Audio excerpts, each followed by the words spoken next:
네, 안녕하세요. 오늘도 반가운 만남이 시작이 되었습니다. 이임숙의 그림책으로 키우는 우리 아이. 오늘 네 번째 시간이고요. 오늘의 주제는 나눔과 배려입니다. 네. 또 2주 동안 어떻게 지내셨어요? 우리 지난번 방송의 주제가 용기였어요.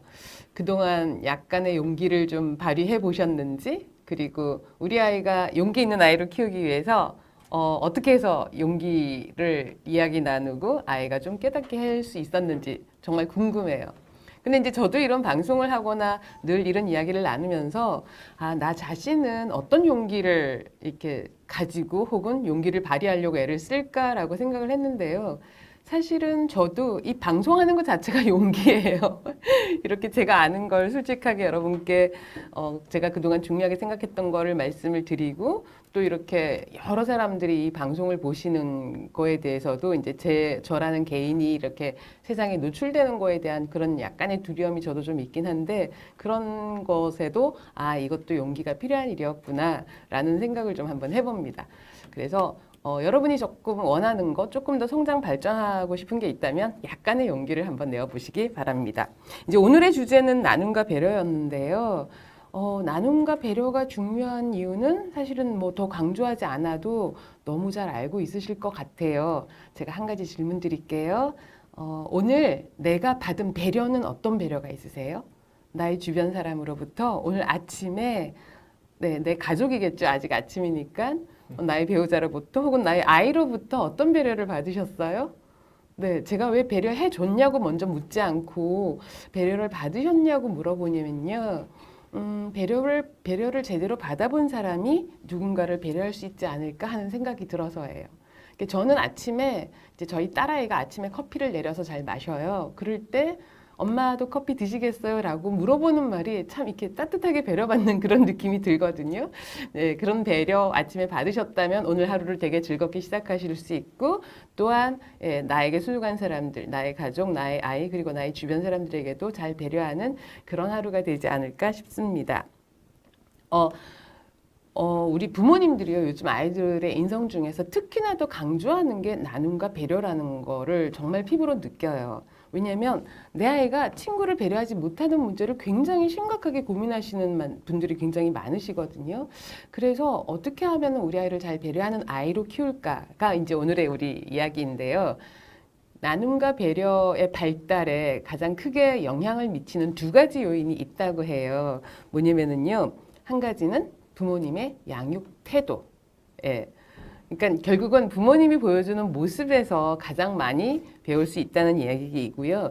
그 다음 또 하나는 교육이에요. 나눔이란 배려란 어떤 것이다라는 교육인데, 우리가 교육을 할 때 사실은 지금까지 너무 많은 것을 말로만 가르친 것 같아요. 그래서 이제 그림책을 통해서 그냥 말로만 설명하고 가르치는 건 사실은 잔소리밖에 안 되는 것 같아요. 머릿속에 와닿지도 않고 피부에 와닿지도 않아서 그림책을 통해서 우리 아이가 나눔과 배려를 좀 깨닫고 자기 것으로 만들어가는 그런 과정을 한번 이야기를 해보겠습니다.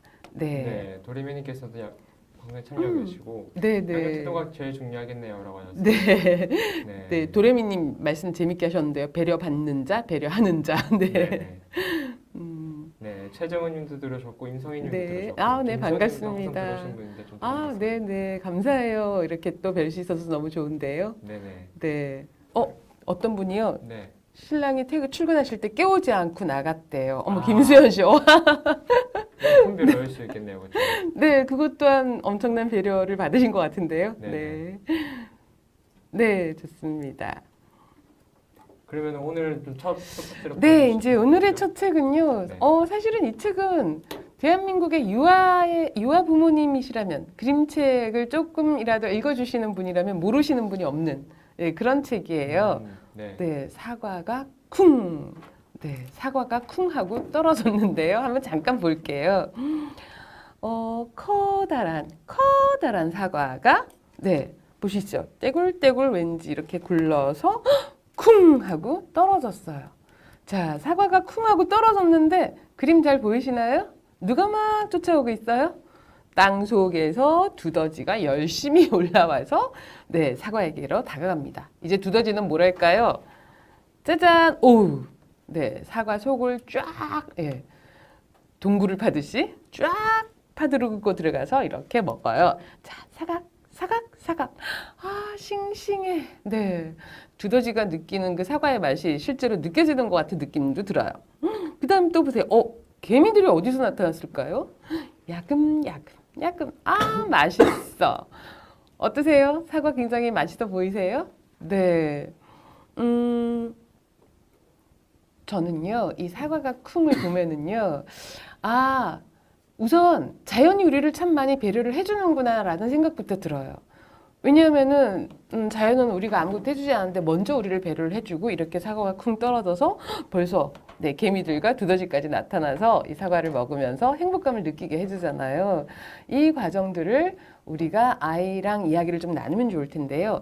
제가 책의 뒷부분은 보여드리지 않을 거예요. 지금부터 제가 잠깐 이야기를 좀 드릴 건데요. 우선 저는 이 책 딱 보면서 개미들이 어디서 갑자기 나타났을까가 조금 궁금해졌어요. 그래서 이럴 땐 한번 쫙 표지를 보실 때 뒷표지도 함께 쫙 보시면은요. 네, 보이시나요? 사과가 쿵 떨어졌을 때 두더지만 나타난 게 아니라 저기 멀리서 개미들이 네, 뿔뿔뿔뿔 하고 예쁘게 기어오는 거 보이시죠? 이렇게 해서 이제 개미가 등장했다는 것도 좀 보여드리고 싶었고요. 저는 이 두더지가 이 책은 뭐 어디서든지 쉽게 보실 수 있는 책이라서요. 제가 말씀을 잠깐 드리고 싶으면요. 이 두더지가 맛있게 사과를 먹었잖아요. 그 다음에 두더지가 먹은 다음에 또 토끼도 나타나고 돼지도 나타나고 그리고 나타나다가 나중엔 악어도 나타나고요. 코끼리도 나타나고요. 기린까지 나타나요. 그런데 이 사과 하나에 어떻게 그 많은 동물들이 나타나서 모두들 만족하면서 먹을 수 있을까? 이게 이제 이 책에서 굉장히 이제 마법 같은 비밀인 것 같아요. 그래서 아이들이 더 좋아하는데요. 두더지 이 책을 나중에 살펴보실 때 두더지의 위치, 두더지의 표정 하는 거를 잘 살펴보시기 바라요. 왜냐하면 다른 동물들은요, 토끼는 와서 사과를 먹고 나서 이렇게 양보를 해요. 바깥으로 빠져나가요. 그 다음 동물이 와서 또 먹으면 그 동물도 또 빠져나가요. 돼지조차도 와가지고 혼자 다 욕심 부리지 않고 또 실컷 먹고 또 빠져나가요. 그렇게 해서 점점점 사과의 자리를 비워주는데 두더지는 절대 비켜주지 않아요. 사과 맨 윗부분에 올라가서 동물들을 바라보고 있어요. 그래서 저는 두더지를 보면서 이거야말로 바로 아이들이 마음이 성장해가는 그 과정을 그대로 보여주는구나. 왜냐하면 두더지는요. 일단 사과를 실컷 먹으면서 만족감을 느껴요. 그리고 만족감을 느끼자 다른 동물들이 와서 사과를 먹는 걸 보면서 이제 탐색을 하는 거죠. 그런데 자기 자리를 비켜줄 생각은 하지 않아요. 이걸 욕심스럽다고 볼 필요는 없는 것 같아요. 아이들은 그냥 자기가 좋아하는 그 공간에 머무르고 있을 뿐이니까요. 그러다가 나중에 동물들이 다들 이렇게 자리를 비켜놨는데 비가 오기 시작해요. 자, 동물들이 어디로 비를 피하러 들어갔을까요? 네, 바로 사과 속으로 모두가 들어가서 비를 딱 피하는 장면인데 그제서야 두더지가 안심을 하고 사과에서 내려와서 기린의 목으로 살짝 올라가요. 드디어 두더지는 세상은 참 만족스럽기도 하고 안전하기도 하는구나. 그러니까 내가 꼭 여기서 이 자리를 꼭 지키지 않아도 되는구나 하면서 이제 기린의 모기로 올라가면서 세상을 다시 탐색하고 다른 사람과 나누고 배려하는 그런 깨달음으로 이렇게 발전해 간다라는 느낌이 전 들었거든요. 제가 너무 이 짧은 그림책에서 아이들의 마음을 너무 이렇게 너무 깊게 심오하게 분석한 것 같지만 사실은 아이들이 성장해 가는 과정을 보면 이런 마음의 과정을 꼭 거치는 것 같아요. 네. 지금 제가 책에 대한 설명을 좀 드렸는데요. 어떠세요? 이 책을 보면 우리 아이들이 나눔과 배려에 대해서 어떤 생각을 갖게 될까요? 그게 궁금하시다면요. 동물들의 입장에 대해서 한번 질문을 한번 해보세요. 실컷 먹은 두더지는 어떤 마음이 들까요? 또 다른 동물들도 모두 이 사과를 실컷 먹었잖아요. 실컷 먹고 집으로 돌아가서 그 다음에 내가 뭘 하고 싶을까? 혹시 형제가 있다면 그 형제한테 어떤 마음으로 대하게 될까? 사실은 그래서 제가 드리고 싶은 말씀은요. 충분히 배려받아 본 경험이 있는 사람은 또 나누고 배려하고 싶은 마음이 저절로 든다라는 이야기입니다. 네. 네, 저희 아가도 참 좋아했던 책이라고 말씀해 주신 분도 계시고요. 사과 속 애벌레도 맞아요. 애벌레도 있었고요. 김수현 씨는 집에 있는 책이었는데 아이랑 이야기를 나눠본 적은 없었네요라고 말씀하시는데요. 많은 분이 그러세요. 그리고 요즘 유아기 부모님들이 책을 읽어주시는 특징 중에 하나가요. 굉장히 많은 책을 읽어주면 좋다라는 생각을 가지고 정말 열심히 읽어주시는데요. 사실은 너무 많은 책을 읽어주기보다 그냥 아이랑 엄마가 함께 읽은 책을 서로 마음을 나누고, 아, 엄마는 이렇게 생각해. 너는 어떻게 생각하니? 아, 너는 그렇게 생각하는구나. 이렇게 서로 소통하는 그런 경험이 사실은 아이 마음에 훨씬 더 잘 새겨질 것 같아요. 그래서 시간 나시면 너무 뭐 10권, 100권 읽어줘야 된다. 이런 생각하지 마시고요. 요 한 권이 우리 아이 마음속에 쏙 저장될 수 있도록 그런 시간을 한번 가져보시면 좋겠습니다. 네. 네. 다음 책으로 또 넘어. 네. 다음 책은, 이 책도 뭐 거의 수십 년간 아이들에게 읽어지고 있는 책이고요. 전 세계적으로 굉장히 유명한 책이기도 한데요. 선인장 호텔입니다. 네. 혹시 이 책 읽어주셨나요? 사실 이 책이 우리나라에 발간된 지는 꽤나 오래됐어요. 그리고 저도 한 21년 전에, 제가 그 연도도 기억을 해요. 21년 전에 저희 작은 아이한테 읽어줬던 게 기억이 나요. 물론 큰 아이한테도 읽어줬는데 왜 작은 아이한테 읽어준 게 특히 더 기억이 나냐면은 그건 조금 이따가 제가 좀 이야기를 들려드리면서 말씀드릴게요. 이건 조금 자세하게 제가 읽어드릴 수 있을 것 같아요. 자, 선인장 호텔입니다.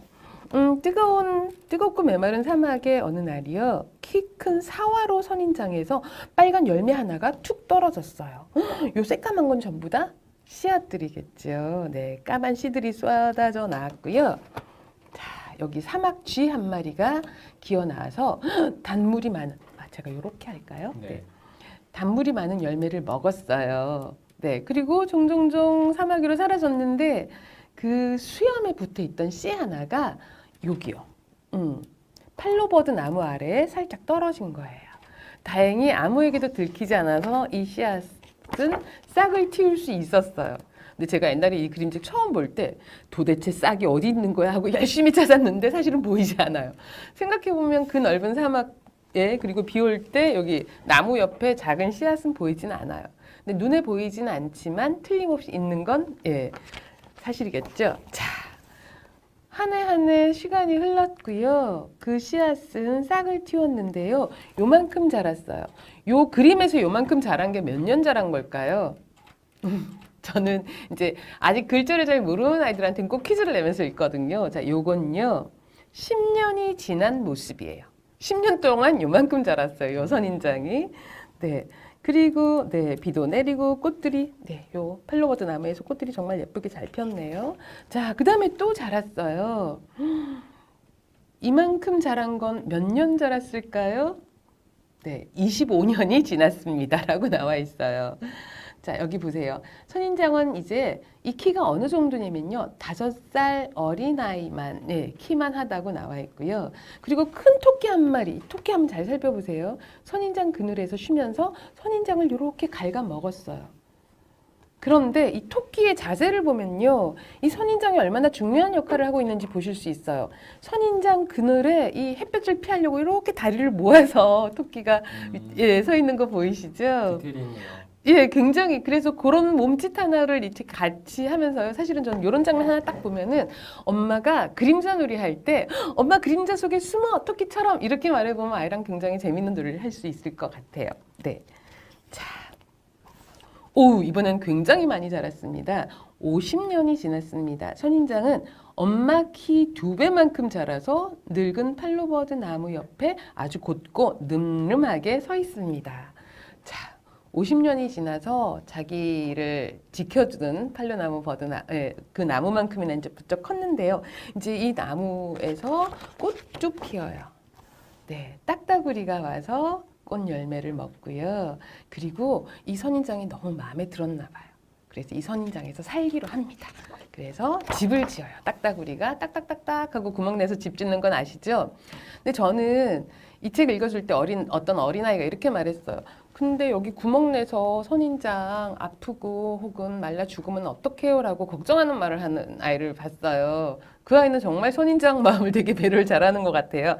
근데 자연은 참 신비한 힘이 있어요. 어떤 현상을 설명해 주냐면요. 선인장은 그래도 괜찮았어요. 딱따구리가 판 구멍 끝에 새 껍질이 생겨서 물기가 마르지 않았거든요.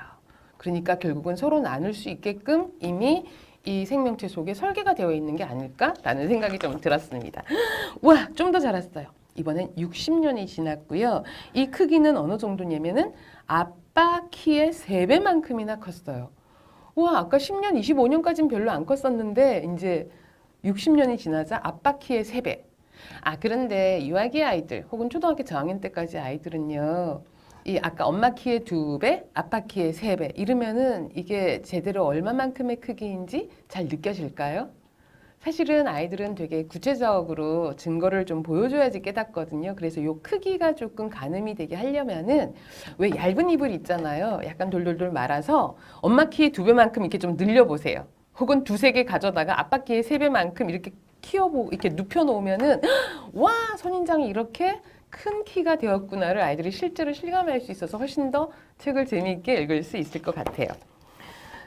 아, 그리고 이제 이 책에서는 저는 이 그림도 참 좋아해요. 왜냐면 사막은 모래밖에 없는 것 같잖아요. 근데 사실은 그 모래 아래에 아주 많은 동물들이 이렇게 집을 짓고 살고 있어요. 그쵸? 그래서 아, 모래뿐이 없네가 절대가 아니라 이렇게 많은 생물들이 이 속에서 함께 살고 있단다라는 것도 우리 아이들이 좀 알 수 있을 것 같고요. 우와, 이 장면 너무 멋지지 않나요? 네. 이제 더 많은 새들과 동물들이 와서 선인장 호텔에서 살고 싶어 했어요. 네, 새들은 알을 낳고 사막쥐는 새끼를 길렀고요. 곤충도 박쥐도 이 호텔에서 삽니다. 그랬는데요. 제가 여기서 잘 질문하는 건요. 우리 아이한테 이렇게 물어봐요. 너는 이 중에서 어디에 집을 짓고 살고 싶니? 이런 거 물어봐요. 왜냐면요, 아이 성격에 따라 집의 위치가 좀 달라지기도 하거든요. 굉장히 안전한 걸 지향하는 아이들은 좀 낮은 위치나 이렇게 평평해 보이는데 이런 데를 좀 이렇게 짚어서 난 여기가 좋아요 하는 아이도 있고요. 제일 높은 데가 어딘지 찾아서 여기 꼭대기에다가 지을 거예요 라고 말하는 아이도 있고요. 어떤 아이는 친구들을 모두 다 볼 수 있는 자리가 어딘지 살펴봐서 여기가 제일 잘 보이나요? 아니면 여기가 제일 잘 보이나요? 이렇게 물어보는 아이도 있어요. 그래서 그림책을 가지고 소통을 하다 보면 엄마, 아빠가 우리 아이가 어떤 아이일까? 어떤 성격을 가진 아이일까? 혹은 어떤 걸 중요하게 생각하는 아이일까? 이런 걸 알아가시는데도 굉장히 큰 도움이 되는 것 같습니다. 네, 드디어 200년이 지났습니다. 드디어 선인장 호텔의 수명이 다했어요. 그래서 쿵 쓰러졌죠. 되게 마음이 아파요. 하지만 이게 과연 끝일까요? 네, 이게 끝이 아니었고요. 짜잔! 이렇게 말랐지만 드디어 마른 선인장에 또 와서 살게 되는 동물들이 있어요. 진해, 전갈, 개미, 흰개미들이 선인장 이 쓰러진 호텔의 새 손님이 되었어요. 그래서 이 선인장 호텔이 나누고 우리 그 사막의 주변 생물들을 배려해주는 이 모습이 이 책을 읽는 아이들에게 굉장히 큰 배움, 깨달음을 좀 주는 것 같아요. 그리고 이게 끝이 아니랍니다. 자, 그 다음에 어떻게 되었을까요? 궁금하지 않으세요? 궁금하네요. 그쵸? 짜잔! 와, 네, 그 사막에 이 선인장들이 씨앗을 계속, 왜 동물들이 계속 씨앗을 옮겨다 주잖아요. 그래서 아주 넓은 선인장 숲이 되었답니다. 제가 왜 아까 이 책을 21년 전에 저희 아들한테 읽어준 게 기억이 나냐면요. 그 서울의 사직동 어린이 도서관이 있었어요. 그 당시만 해도 저희가 사는 집 주변에 도서관이 거의 없었어요. 예, 그래서 아주 멀리 있는 도서관까지 제가 막 아이를 데리고 갔던 기억이 나는데요. 그 도서관에 앉아서 이렇게 살금살 이렇게 아주 작은 소리로 소곤소곤하면서 이 책을 읽어줬는데 요 장면을 딱 넘겨서 보여주는 순간 6살밖에 안 된 저희 아들이 하고 이렇게 감탄하는 거예요. 그래서 저는 아이가 그림책을 읽다가 이렇게 감탄할 수도 있구나를 느낀 장면이라 저한테는 굉장히 특별한 책이 되었어요. 그래서 우리 어머님들이 아이랑 이걸 읽을 때 모두가 다 여기서 감탄하지 않을 수도 있긴 하지만 네, 이 책 어느 부분인가에서 나누고 배려하고 또다시 이렇게 생명이 전해지는 이런 과정들을 아이가 또 배우고 깨닫는 그래서 아주 소중한 마음의 책이 되지 않을까 그런 생각을 한번 해봅니다. 네.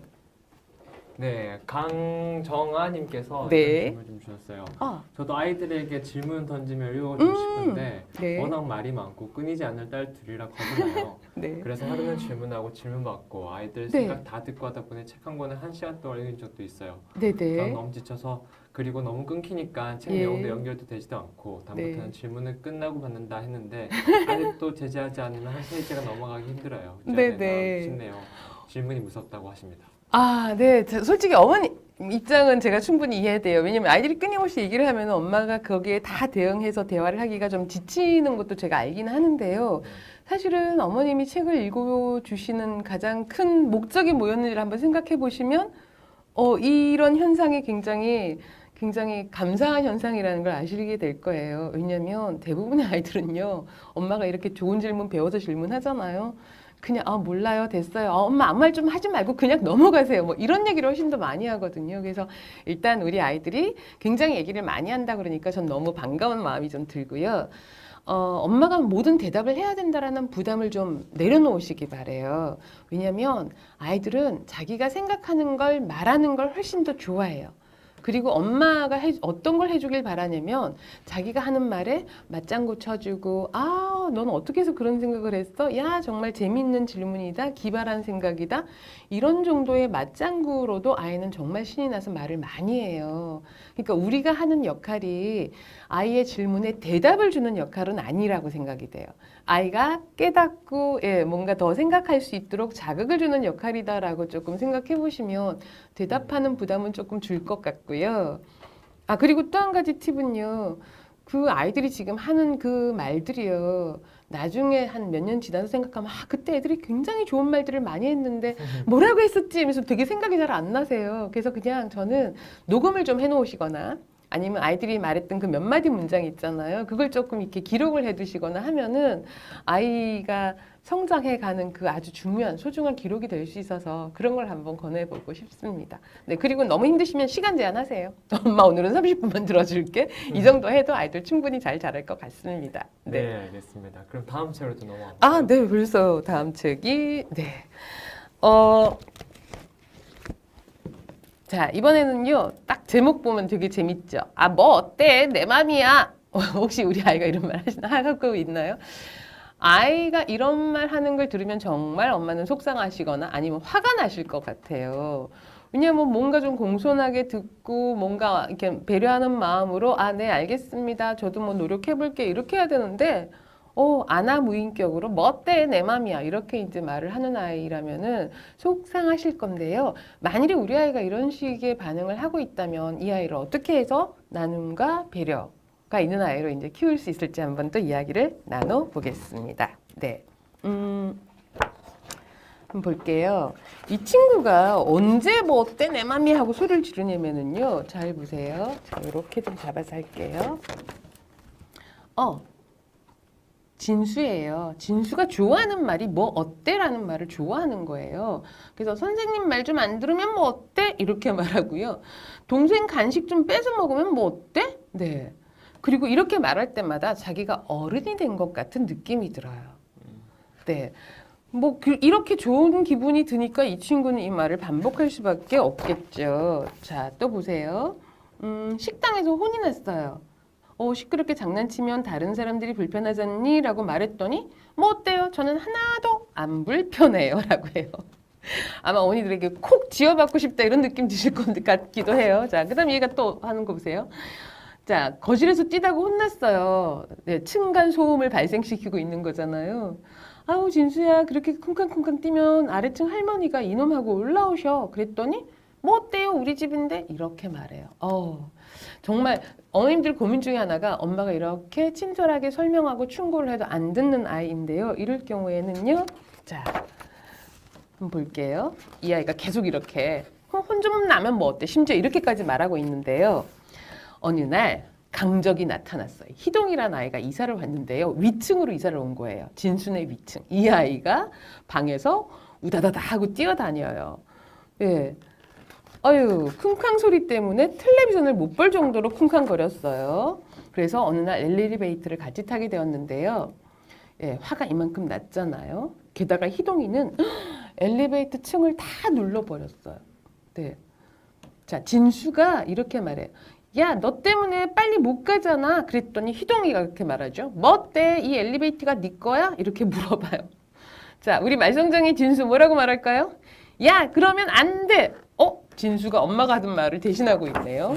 희동이가 만만치가 않아요. 놀이터에서 또 머리끝까지 화가 났는데요. 왜냐하면 희동이가 혼자서 그네를 다 차지하고 비켜주지 않거든요. 자, 진수가 소리를 질러요. 야, 그러면 안 돼!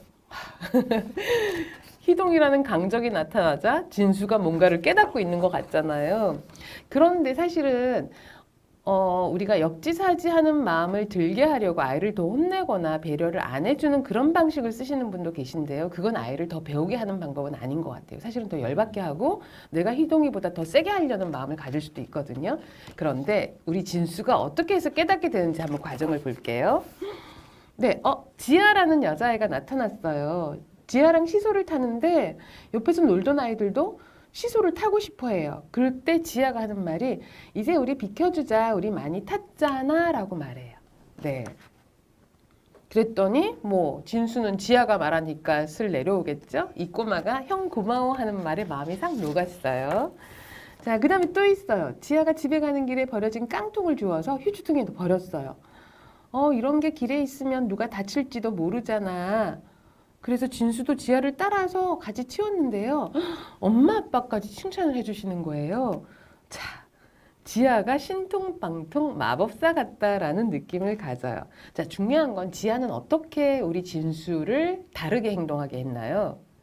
지아는 말로 설명하지 않았고요. 자기가 먼저 실천하는 모습을 보였어요. 그래서 아주 좋은 모델을 보여주니까 우리 진수도 저절로 따라하게 되고 그렇게 따라하다 보니까 자기도 칭찬받고 자기 마음이 더 뿌듯하고 행복해지는 걸 느끼게 되는 거죠. 이런 식으로 우리 진수가 변해가는 과정을 보입니다.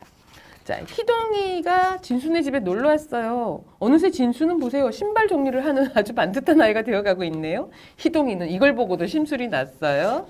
왜냐하면 또 엄마가 뭐라고 하시니까요. 근데 우연히 진수랑 희동이가 같이 엘리베이터를 탔는데요. 또 어떤 이 꼬마 여자아이가 엘리베이터 또 층을 다 누르고 있어요. 그때 우리 진수와 희동이가 동시에 뭐라고 외쳤을까요? 야, 그러면 안 돼. 다른 사람을 생각해야지. 라고 둘이 함께 소리를 쳐요. 네.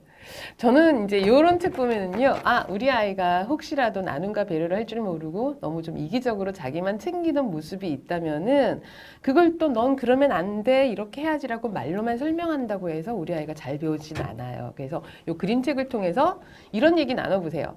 너는 진수처럼 하고 싶니? 희동이처럼 하고 싶니? 아니면 지아처럼 하고 싶니? 초등학교 저학년 정도까지 아이는요, 요런 질문을 던졌을 때, 왜 정답이 너무 뻔하잖아요. 근데도 되게 정답을 잘 말해주는 특징이 있어요. 그게 이제 사춘기가 오기 전까지 아이들의 특징이에요. 그래서 그 아이들의 그런 특징을 잘 살려서, 나는 이런 사람이 되어야지 하고 아이가 자아 개념을 만들어갈 수 있는 그런, 대화를 한번 나눠보시면 좋을 것 같고요. 제가 여기서 또 하나 보여드리고 싶은 게 있어요. 우리 아이랑 좀 더 깊이 있게 우리 아이가 나눔에 대해서 어떻게 생각하고 있을까? 혹은 배려에 대해서는 어떻게 생각하고 있을까가 궁금하실 때 있잖아요. 이제 아이들이 말로 정답 말하는 아이들 정말 많거든요.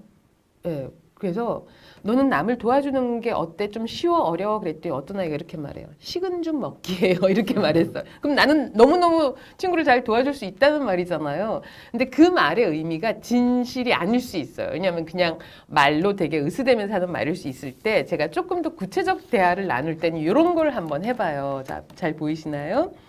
제가 수막대처럼 선을 딱 그어놨는데요. 이 가운데를 딱 0으로 했어요. 이제 그냥 가운데 마음이에요. 내가 배려를 할까 말까 이렇게 고민하는 가운데 마음이면은 이쪽은 마이너스니까 배려하기 싫어.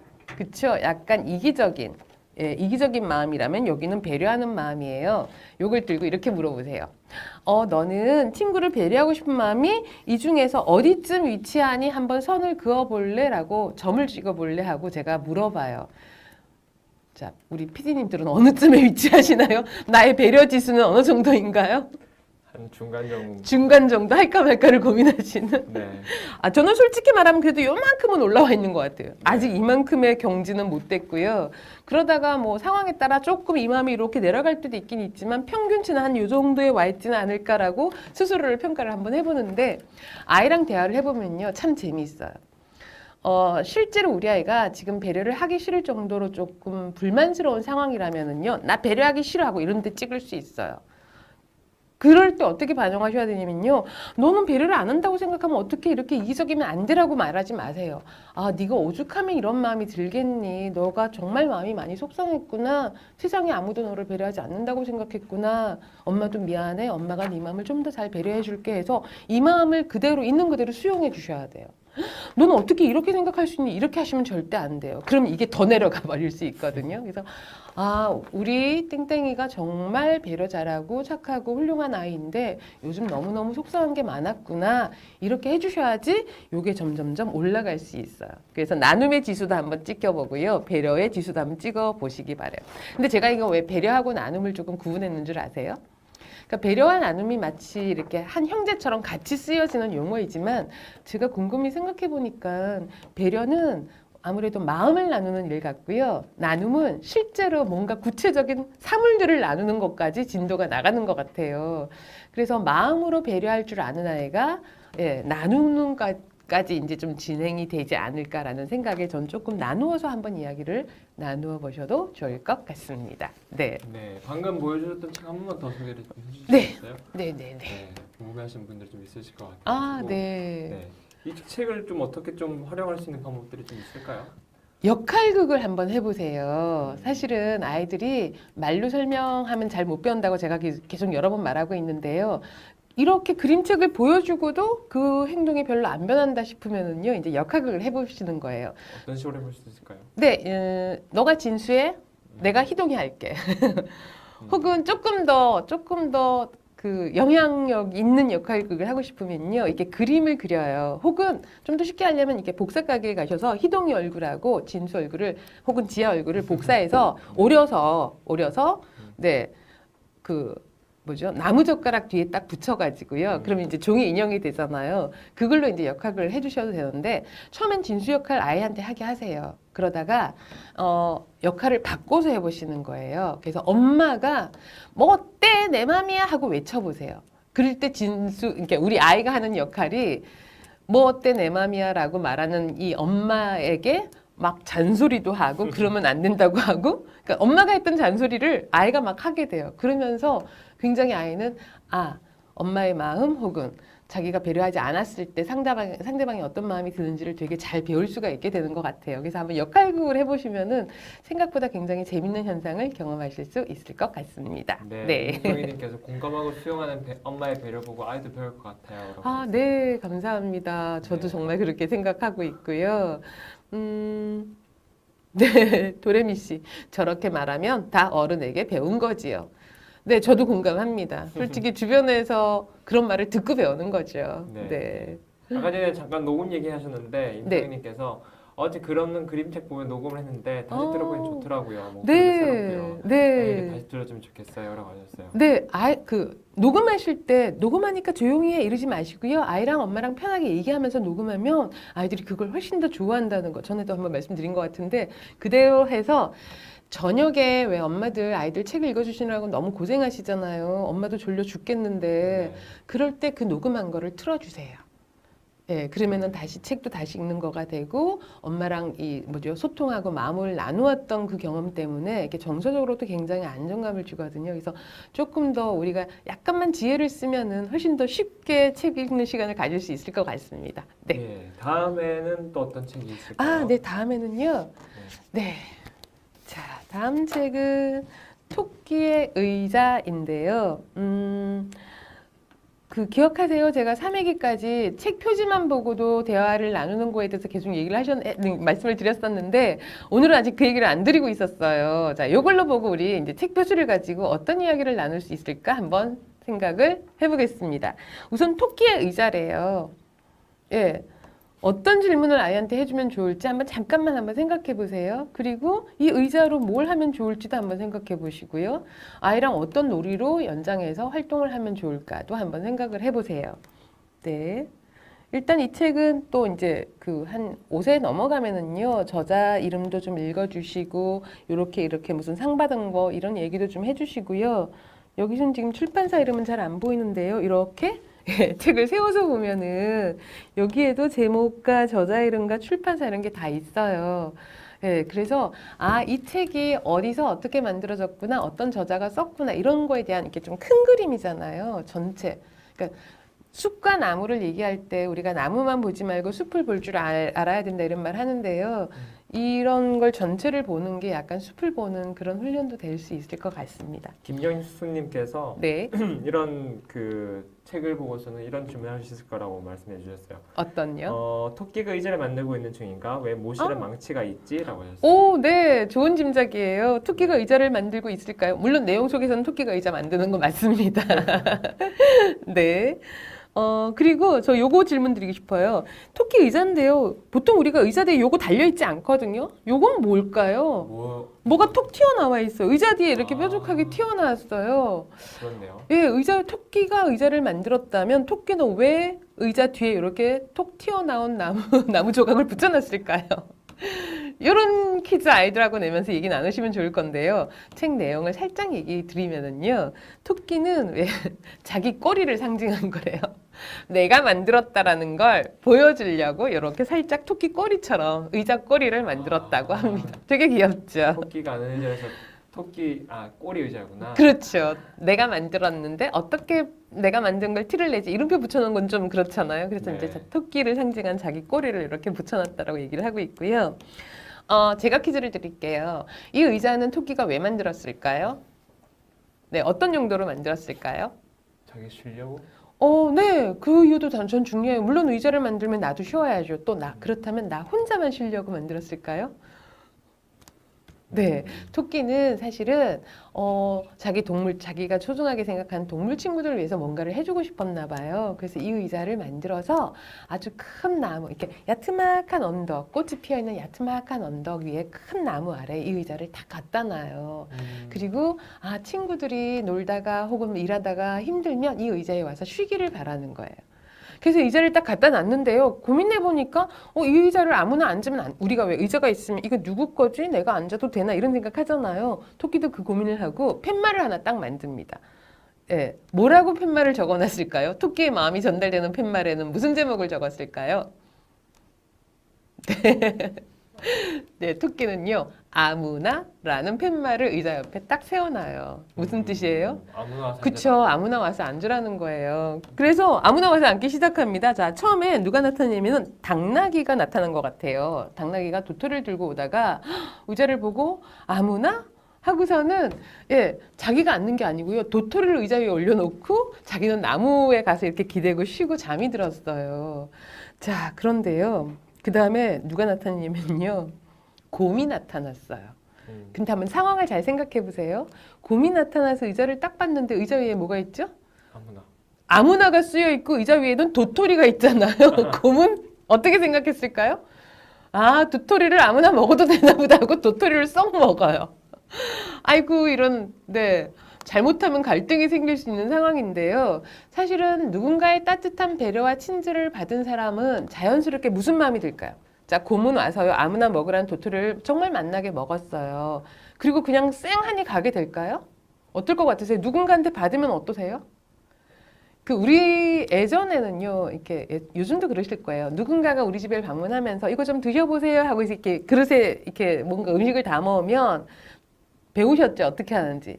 빈 그릇 보내면 안 된다 그래서 우리 집에 있는 뭔가 과일이라도 몇 개를 담아서 이렇게 전달했던 그거 기억나시죠? 그게 굉장히 따뜻한 그 나눔과 배려의 우리나라의 정서였잖아요. 사람 마음은 똑같아요. 그렇게 지금 마음이 상처가 받거나 분노, 원망감이 이렇게 차여 있는 경우는 조금 그 마음이 덜 움직이지만 이렇게 친절한 배려를 받은 사람은 자연스럽게 나 이렇게 맛있게 먹었는데 그냥 가기 미안하네 하는 마음이 들어요. 그래서 곰도 자기가 들고 온 꿀병을 또 의자 위에 싹 올려놓고 가요. 자, 그 다음에 나타난 동물은 또 아무나 꿀단지. 이제 뭐예요? 어머, 이게 웬일이야? 또 그 꿀을 맛있게 먹고 또 다른 걸 의자에 놓고 가고. 그래서 이 나눔과 배려고 돌고 도는데요. 맨 마지막에 다람쥐들이 와서 맛있는 걸 먹고 나서 미안해서 자기들이 이렇게 구한 알밤을 딱 올려놓고 가요. 자, 이제 그제야 당나귀가 잠에서 깼는데, 무슨 일이 벌어진 거죠? 당나귀는 도토리가 알밤으로 변신한 걸 발견하게 됩니다. 세상에 이런 일이. 굉장히 재미있는 이 나눔과 배려가 돌고 돌고 돌아서 나에게로 다시 복이 돌아온다는 이런 구조를 보여주고 있어서 우리 성장하는 아이들은요, 아, 내 거를 빼앗기는 게 아닌구나. 이렇게 나누고 배려하면 내 기분이 좋아질 뿐만 아니라 정말 실제로도 나에게 훨씬 더 큰 복이 올 수 있구나. 이런 그 세상에 대한 믿음? 이런 걸 좀 보여줄 수 있는 책이라서 굉장히 저도 마음이 갔던 책이에요. 왜냐면 그냥 우리가 왜 아이들한테 나누고 배려하면 네가 마음이 더 행복해진단다라고 추상적으로 알려주는데요. 제가 여러 번 계속 말씀을 드리고 있는 것 같아요. 아이들은 구체적인 증거나 사물들이 보여야지 깨닫게 돼요. 그래서 나누면 행복해진다는 건 굉장히 나중의 일이잖아요. 근데 그걸 아주 구체적으로 보여주고 있는 책이라서 우리 아이들이 좀 더 잘 나눔에 대해, 배려에 대해서 잘 배울 수 있을 것 같습니다. 강정아님께서 이런 질문을 네네. 하셨어요. 아이들이 책과 전혀 상관없는 이야기를 해도 괜찮을까요? 네. 네. 유치원에서 있었던 의자에 관한 이야기를 한다거나 저 책을 보고 네. 뭐 의자를 타고 우주로 간다거나 그 네. 석상인의 이야기를 받아 연장을 해줘야 할지 아니면 책 내용 관계된 것들로 유도해야 할지요. 아, 자, 보세요. 책을 읽고 소통할 때도요, 배려라는 관점에서 책 읽고 소통을 한번 해볼까요? 자, 아이 마음을 배려한다면은, 아이가 지금 난데없이 우주가 뭐, 이렇게 우주선 의자를 타고서는 우주를 간다, 뭐, 전혀 상관없는, 유치원에 있는 의자가 어떻다, 이런 상관없는 얘기를 꺼냈을 때, 아이의 마음을 배려한다라는 관점으로 본다면, 너무 쉽죠, 정답은. 그냥 아이가 관심 있는 거에 대한 이야기를 실컷 나눠주세요. 그래서 그림책 아까 질문에도 그랬잖아요. 그림책 한 권으로 이런저런 아이들이 얘기를 하도 많이 해서 1시간을 대화를 나눴다. 자, 보세요. 그림책 한 권을 가지고 1시간을 대화를 나눌 수 있는 정도면은요, 아이는 정말 나중에 조금 커서 왜 토론 많이 하잖아요. 어떤 토론이든 굉장히 잘할 수 있는 아이가 될 거예요. 그래서 주제하고 상관없는 이야기를 실컷 나누고 나서 엄마는 또 주제를 마무리하고 싶으시잖아요. 그냥 끝까지 읽으면서 엄마가 느낀 점만 그냥 모델처럼 이야기를 들려주시는 것만으로도 굉장히 충분한 소통이 돼요. 그리고 아이들은 자기 이야기를 들어주는 걸 가장 좋아하거든요. 그러다 보면 엄마가 전달하고 싶어하는 책에서 전달하는 것에 대해서도 굉장히 잘 깨닫게 된다는 것도 꼭 강조드리고 싶습니다. 임성님께서 이 책을 보고서는 이런 말씀 주셨어요. 네. 너희라면 뭘 놓고 갈래? 라고 물어볼 수도 있겠어요. 네네. 저도 여러분 모두한테 들려드리고 싶어요. 네. 의자가 있어요. 누구나 와서 앉아서 쉴 수 있는 의자에 내가 뭔가를 놓아둔다면, 예, 뭘 놓아주실 수 있으세요? 뭘 놓아주고 싶으세요? 네, PD님은 뭘 놓아두실 수 있으세요? 떡이라도 놓고 갈까요? 떡이라도 네, 좋습니다. 네. 저는요, 오늘 요거 나누고 싶어서, 네. 네. 저는 그 오늘 요거 나눠드리고 싶어요. 네. 네. 제가 그 의자에 뭔가를 놓는다면, 네, 이제 이건 제가 쓴 따뜻하고 단단한 훈육이라는 책인데요. 오늘 주제가 나눔과 배려라서 아무것도 안 나눠드리고 말로만 하는 게 저도 좀 죄송한 생각이 들어서 이 책을 좀 가지고 왔고요. 이 책을 제가 드린다 그러면 제가 이 책의 저자니까 책이 굉장히 많아서 그냥 드리는 거라고 오해를 하시는 분 계신데요. 저자들도 일정한 한 10권 정도의 책을 처음 썼을 때 딱 받고 나면 그 다음부터는 책을 모두 다 사서 드리는 거거든요. 네. 그래서 이건 진짜 나눔이라는 말씀 좀 드리고 싶고요. 네. 오늘 여기 들어오셔서 열심히 댓글 써주시고 의견 나눠주신 분들 중에 제가 5분, 예, PD님 5분 선정하시면 제가 네. 직접 사인해서요. 제가 직접 보내드릴게요. 네. 감사합니다. 네. 좋은 나눔이에요. 네, 감사합니다. 저희도 다음에 나눌 건 좀 준비해 주시면 알겠습니다. 네, 고맙습니다. 네. 네. 그러면 다음 책 좀 넘어가 볼까요? 네, 이제 오늘의 마지막 책인데요. 네. 아기 곰이 많이 아파요. 네. 사실은 이제 엄마로 살다 보면은 아이가 아플 때만큼 내 모든 걸 다 주리라 이런 기분이 들 때가 또 없는 것 같아요.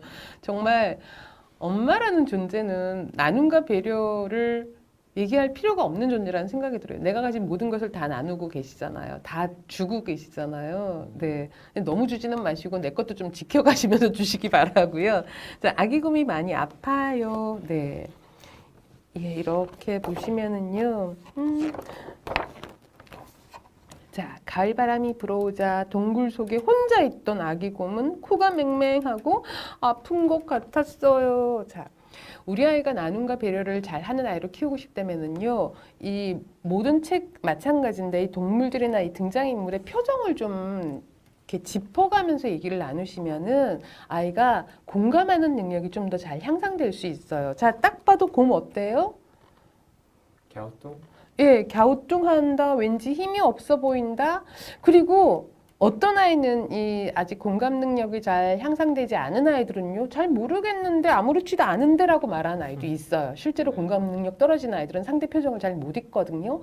그럴 때 어떤 방법이 좋으냐면요, 요 곰 표정을 흉내내어 보자라고 하세요. 이렇게 그런 연구가 있어요. 표정을 이렇게 화난 표정을 막 하면 진짜 화난 느낌이 좀 나고요. 슬픈 표정하면 진짜 슬픈 마음이 느껴진다라고도 얘기를 하거든요. 그래서 우리 아이가 공감 능력을 잘 모른다, 혹은 친구의 마음을 잘 못 알아본다, 이럴 때는 저 친구 표정 볼래? 저 표정 한번 따라해 볼래? 근데 이제 실제로 사람을 놓고 하긴 그러니까 책을 보고 하기 참 좋아요. 곰 표정 한번 해볼래? 곰이 어떤 것 같아? 하고 표정 따라하면 왠지 힘이 없는 것 같아요. 슬픈 것 같아요. 쓸쓸한 것 같아요. 이런 말을 하게 되는 것 같아요. 네. 자, 아기 곰은 이불 속에서 몸을 잔뜩 웅크린 채 뒤치닥거렸어요. 아기 곰은 몸이 좋지 않았지만 도저히 잠을 잘 수가 없었어요. 네, 코를 훌쩍대더니 재채기를 하고요. 씩씩 소리를 내다가 삑삑 소리를 내고 진짜 많이 아픈 거예요. 자, 이 표정은 이제 진짜 아파 보이죠. 네. 아파요. 그래서 그림책을 좀 굉장히 잘 읽어주시는 분들의 특징이요. 읽어주시면서 사실은 목소리를 왜 이렇게 그 등장 인물에 맞게끔 많이 각색해서 보여주시잖아요. 근데 저는 목소리를 너무 하다 보면 에너지가 굉장히 힘들더라고요. 이 표정을 잘 지어보세요. 곰이 아파요. 이러면은 좀 편안하게 읽으면서도 아이가 잘 공감할 수 있게끔 도와주는 것 같아요. 자, 그리고 한번 질문해 보세요. 곰이 아픈데 우리가 어떻게 도와주지? 네.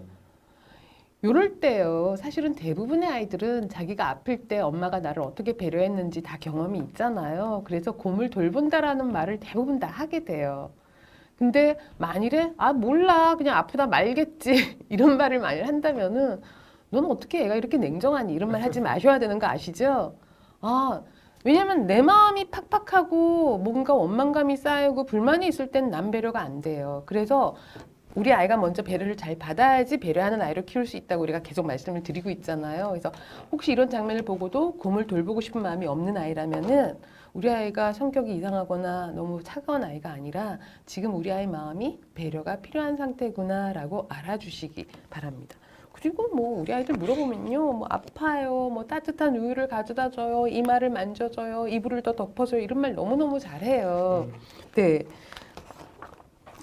그리고 아기 곰이 아파서 벌러덩 누우니까 이제 옆에 있는 동물들이 이렇게 보면서 걱정하는 모습이 나타나고 있어요. 제가 책은 여기까지 보여드릴게요. 이렇게 동물들이 곰을 돌보면은 어떻게 될까요, 곰은? 나아지겠죠? 당연히 낫죠. 자, 근데요, 감기 걸린 친구 옆에 너무 가까이 다가가면 어떻게 될까요? 얼마요? 그쵸, 옮아요. 그래서 나중에 보면요, 이 옆에 있던 친구들이 전부 다 감기 걸려가지고 곰 동굴에 나란히 누워서 아파요. 자, 이제 거뜬하게 다 나은 곰은 이제 이 친구들을 어떻게 할까요? 도와주죠. 네, 이 큰 힘과 아주 커다란 능력으로 이 모든 동물들을 다 배려하고 도와주는 그런 아주 즐겁고 행복한 이야기로 끝이 나는 이야기입니다. 네, 그러니까 배려 잘하는 아이로 키운다라는 건요, 수많은 나눔과 배려의 이야기들이 우리 아이 마음속에 좀 저장이 돼야 돼요. 근데 말로 추상적으로 들려주는 그냥 이야기는 잘 보이지 않기 때문에 이렇게 그림책을 통해서 다양한 등장 인물들의 나누고 배려하는 모습들을 보고 거기서 행복해지는 모습들을 보면 아이들은 이렇게 결심해요. 나도 저렇게 해야지.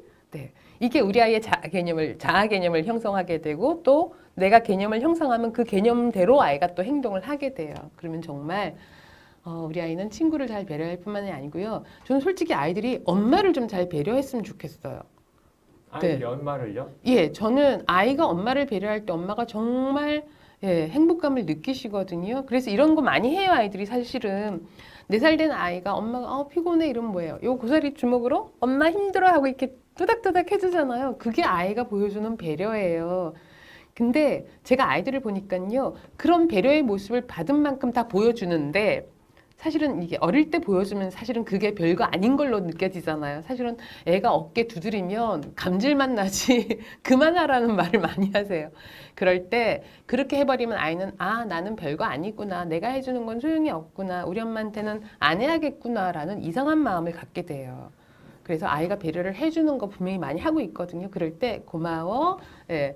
엄마가 너 덕분에 너무 마음이 편안하고 행복해졌어. 이렇게 반응을 잘 보여주셔야지 우리 아이가 엄마를 배려하는 능력이 점점 발달한다라는 거 이것도 꼭 기억을 한번 해보시면 좋겠습니다. 네. 오성원님께서 책을 읽을 때 아이와 어떻게 소통하고 얘기 나눠야 할지 구체적으로 알려주셔서 감사합니다. 네, 감사합니다. 이렇게 딱 집어서 정리를 해주시니까 네, 아빠신 네. 것 같아요. 네, 반갑습니다. 네. 오늘 소개해 주셨던 책들 한 번만 더 보여주시겠어요? 네, 그럴게요. 네. 자, 거꾸로 보여드릴게요. 자, 아기 곰이 많이 아파요. 네. 엄마가 혹시 아플 때, 아빠가 아플 때, 네, 가까이 다가오게 해서 엄마 여기 이마 만져봐 이런 식으로 한번 해보셔도 우리 아이가 배려를 훨씬 더 잘 배울 수 있을 것 같고요. 자, 우리 토끼의 의자. 이 귀엽고 사랑스러운 토끼. 이 토끼가 훌륭한 점은 의자를 만들어서 친구들이 쉴 수 있게 해야겠다라는 생각을 누가 가르쳐 주는 거 아니잖아요. 스스로 해냈어요. 사실 이런 정도의 자발적인 나눔과 배려가 가능한 아이는 이미 자기가 뭔가 그런 걸 받은 경험이 분명히 있는 아이예요. 그런 경험 없이 아이들이 혼자 갑자기 짠 하고 아이디어를 내기는 힘들거든요. 그래서 우리 아이가 이렇게 자발적인 배려와 나눔을 할 수 있는 그런 아이로 성장할 때까지 네, 좋은 책 많이 읽으시기 바라고요. 네, 우리 악동 같은 진수.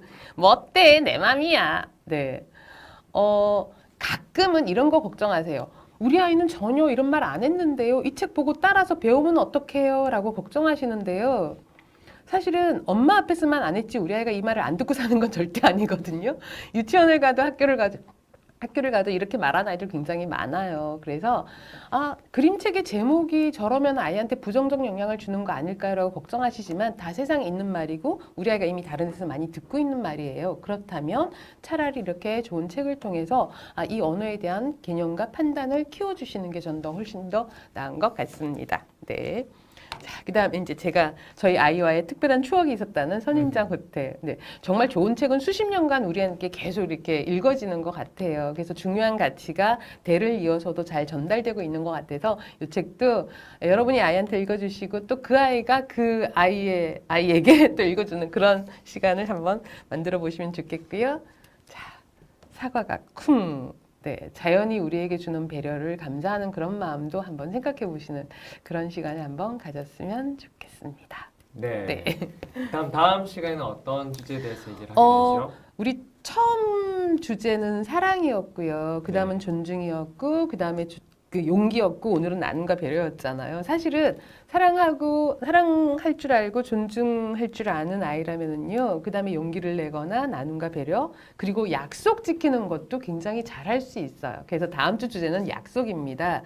사실은 엄마가 힘들어하시는 부분 중에 하나가 아이가 양치질을 잘하기로 약속했는데 맨날 약속을 어겨요. 이런 거 굉장히 고민하시잖아요. 그래서 약속을 우리 아이한테 어떻게 가르칠지, 어떻게 소통하면은 더 약속을 잘 지킨 아이로 클 수 있을지 다음 시간에 이야기 나누도록 하겠습니다. 알겠습니다. 다음 시간 방송은 11월 달에 뵙겠군요. 11월 8일 날 방송이 있습니다. 네, 11월 네. 8일. 네. 네, 그때도 많이 들어와 주시기 네, 그날도 꼭 많이 들어와 주시고요. 주변 분들 함께 같이 들어오셔서 이야기 이렇게 댓글 많이 올려주시면 좋겠습니다.